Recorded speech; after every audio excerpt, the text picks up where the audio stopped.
A gente já se perguntou por que muitas vezes, quando olhamos para os cargos mais altos na ciência, vemos poucos rostos femininos? Pois é, hoje vamos conhecer uma iniciativa aqui do Brasil que está de verdade mudando esse jogo. Esse é o Futuras Cientistas, um programa que mistura dados, tecnologia e, o que é mais importante, a força das próprias jovens para construir um novo futuro. Para a gente entender o tamanho do desafio, primeiro a gente precisa falar de uma coisa chamada efeito tesoura. Imagina uma tesoura aberta, sabe? Uma lâmina representa a carreira dos homens na ciência e a outra a das mulheres. Lá no comecinho, na graduação, as lâminas estão bem juntas, mas conforme a carreira avança para os mestrados, doutorados, cargos de liderança, a lâmina feminina vai se afastando, se abrindo. Esse vão é o retrato da desigualdade que o programa quer fechar. E é justamente esse o desafio que o Futuras Cientistas encara de frente. E o mais doido é pensar quando essa história começa. Não é na faculdade, não. É lá atrás, por volta dos 7 anos de idade.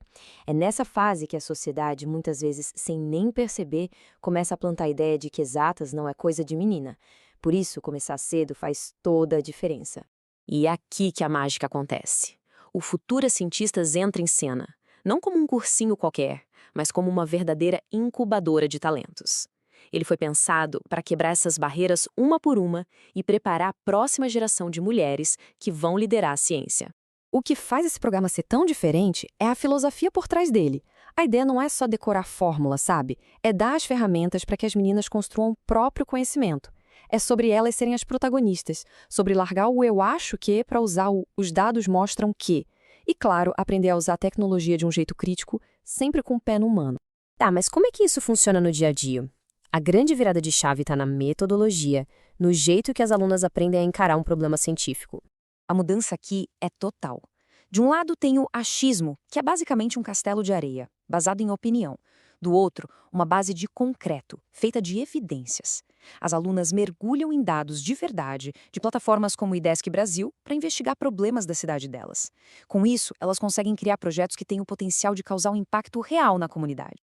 E para organizar essa jornada, elas usam uma metáfora sensacional: a árvore do projeto. Pensa comigo, as raízes são a pesquisa, cavando fundo nos dados para achar a origem do problema. O caule é a hipótese científica, que nasce forte e bem estruturada. E lá em cima, as folhas e os frutos são os resultados práticos, o impacto positivo que o projeto gera no mundo real. Agora a gente vai entrar num campo que, olha, é fascinante. A relação dessas futuras cientistas com a inteligência artificial. O programa não tem medo da IA, pelo contrário, ele ensina as alunas a usarem todo o poder dela de forma estratégica, mas sempre de olho nas armadilhas. Elas aprenderam a tratar a IA como uma super assistente de pesquisa. E não era usar uma ferramenta só não, a sacada era usar várias, de forma inteligente. Uma IA ajudava a organizar o projeto, outra ajudava a escrever a teoria. Mas o mais importante foi aprender a cruzar as respostas de uma com a outra, para checar os dados e pegar os erros. Isso desenvolve um pensamento crítico que é essencial. Mas aí vem aquela pergunta de $1 milhão, né? A gente sabe que a tecnologia não é perfeita. E se, em vez de ajudar, a máquina simplesmente inventa uma história? E, gente, isso aconteceu, de verdade. Num projeto sobre fornos solares no Nordeste, que se chamava Fogo e Poder, a IA viu o título, se confundiu e escreveu um trabalho inteirinho sobre queimadas na Amazônia. Esse erro, que elas batizaram de alucinação crítica, virou uma das maiores lições do programa. A tecnologia é uma ferramenta incrível, mas a curadoria, o olhar humano, é simplesmente insubstituível. E essa experiência toda nos leva para um outro desafio bem pé no chão, a tal da IA frugal. Porque, vamos combinar, de que adianta criar uma solução super tecnológica se ela não roda num computador mais antigo ou numa internet que vive caindo? O programa ensina a pensar em tecnologia que seja acessível e que funcione de verdade para todo mundo. Depois de passar por tudo isso, de mergulhar nos dados, de dominar e até de desmascarar a IA, a gente chega na consequência mais poderosa de todas: a transformação dessas meninas. Elas não saem as mesmas que entraram. Elas se transformam no que o programa chama de alunas professoras. A ideia é genial. Elas não só aprendem, elas começam a ensinar. Elas criam o próprio conteúdo, tocam suas redes sociais e levam o que aprenderam para a comunidade. É o tal do protagonismo na veia. E os resultados disso são de arrepiar.